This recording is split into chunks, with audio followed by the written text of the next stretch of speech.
A few weeks ago, Los Angeles, California provided yet another example of how millionaires looking to privatize public school often try to buy big city school board elections. And once again, the results sparked another round of fairy tales about what's really happening in education politics. You know how this fairy tale goes. It tells us that the fight over the schools is supposedly a battle between greedy, self-interested teachers who supposedly don't care about children and super nice billionaire reformers who want to help kids. Now, the first way to know this is a fairy tale is to think about what's really being said. It's simply ridiculous to insist or imply that teachers who devote their lives to educating kids care less about those kids than do the Wall Street hedge funders and billionaire CEOs who are financing the so-called education reform movement. But there's another reason to see the fairy tale of big bad teachers versus good billionaires as totally fraudulent. There's huge money involved. Though it's rarely mentioned in the media, the truth is that the largest funders of the education reform movement are the opposite of disinterested altruists.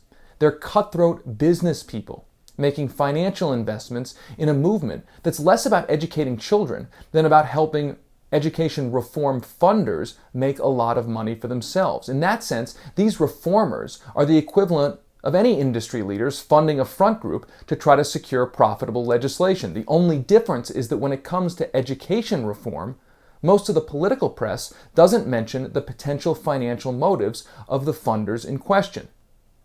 The recent news of education perfectly exemplifies how the education reform movement is really just a sophisticated business strategy. First, back in 2012, there was the Washington State Ballot Initiative, expanding publicly subsidized, privately run charter schools.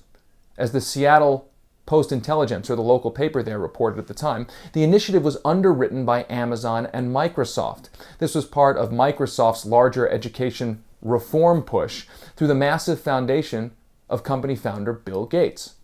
Yet in most of the coverage of that ballot measure, just like in most of the coverage of Bill Gates' foundation and its education work, there was no mention of the fact that both Amazon and Microsoft just so happened to be technology companies who are looking to make money off of education technology contracts, big money off those contracts. And those contracts are much easier to land in privately run charter schools because those schools are often unconstrained by public schools' procurement rules requiring a demonstrable educational need for that technology.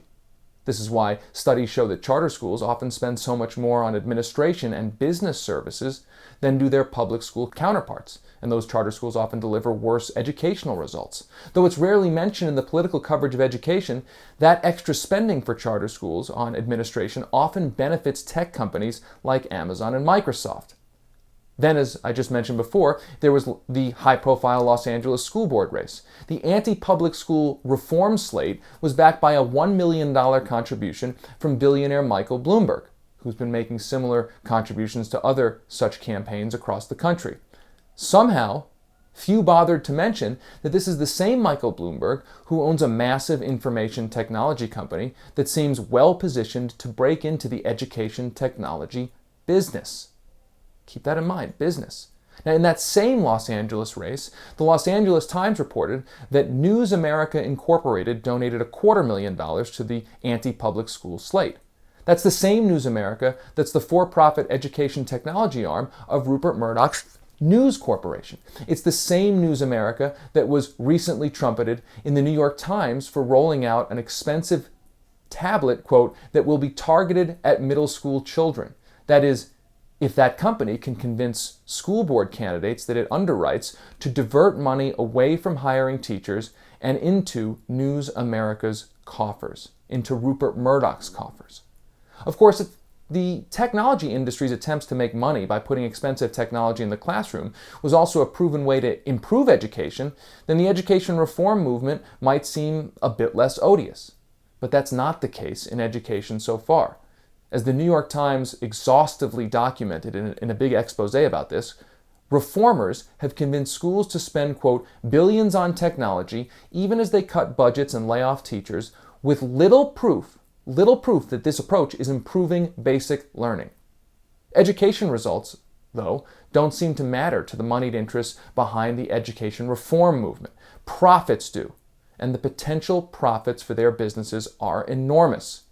Citing a fact sheet from the for-profit education industry itself, the Washington Post recently reported that, quote, the education sector now represents nearly 9% of the entire country's gross domestic product, while the, quote, for-profit education industry is valued at $1.3 trillion and is one of the largest U.S. investment markets there is. Give reformers credit, at least for their effective tactics. They've successfully disguised an investment scheme as idealistic political activism. In the process, they've somehow convinced most of the media to ignore one of the most powerful factors in American politics, the almighty dollar.